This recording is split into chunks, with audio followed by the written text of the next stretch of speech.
Damn, did he just say that about Charlie Kirk? What did he say? Are you pleased he's dead?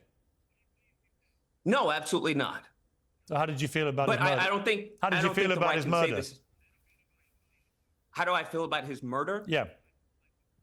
Well, I think a quote by a great author sums up the sentiment of millions of Americans around the world, and that is, some cause happiness wherever they go, others when they go. That's gotta hurt. And I think that's a sentiment that is palpable amongst many Americans around the world due to the hate and vitriol and bile that Charlie Kirk sowed. I've been pointed out to me that you've posted some messages about Charlie Kirk on your Instagram, which we're going to show here.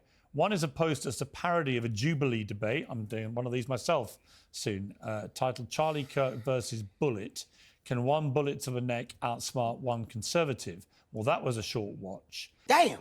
Number two is a mocked up promotion poster called Kirk and Twerk at Neck of the Woods and hashtagged both Charlie Kirk and his widow. That was cold-blooded.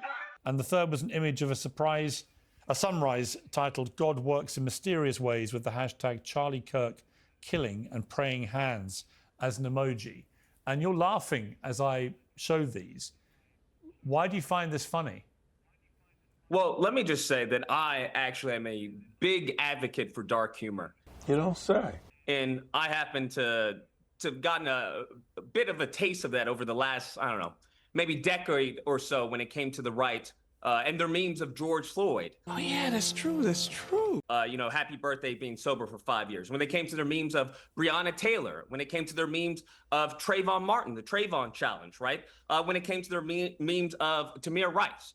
So I don't know what the issue is. I think I'm engaging in the freedom of speech that the right has been advocating for these last 10 years and mocking and making light of Black death. Free brother! Something that Charlie Kirk himself did time and time again. As a matter of fact, I would argue that if Charlie Kirk, instead of focusing his time on Black culture and Black on Black crime, if he had spent a modicum of his time focusing on the white youth, that perhaps he would still be with us today. Damn. And it's not just the amazing Lucas who's saying this. We have other correspondents who are basically saying the same thing as well. Common denominator in all of this is that we have young men, usually young white men, who have access to these guns and are carrying out these tragedies. They are nihilists. They live online. Every time one of these tragic shootings happens, everybody's at each other's throats about which side did it, but we're missing a broader pattern in America. This was another young white dude who's in his 20s. That's right. We have seen this pattern accelerating over the past decade. The same day Charlie Kirk was shot, the same exact time, there was a neo-Nazi who shot up a school in Colorado.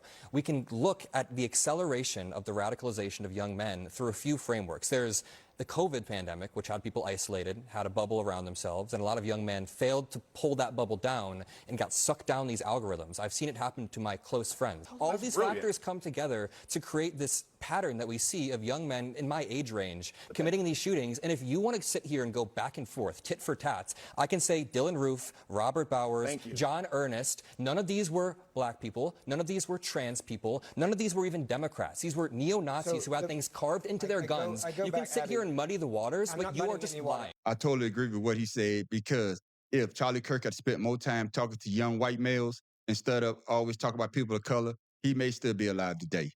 Ain't that the truth? His agenda was always talking about people of color. He ain't lying. It's always the people of color who are doing these horrendous crimes. But as you've seen lately, it's always a young white male. Messy. So let me know down in the comments what you think about what I just said. The man on the street wants to know.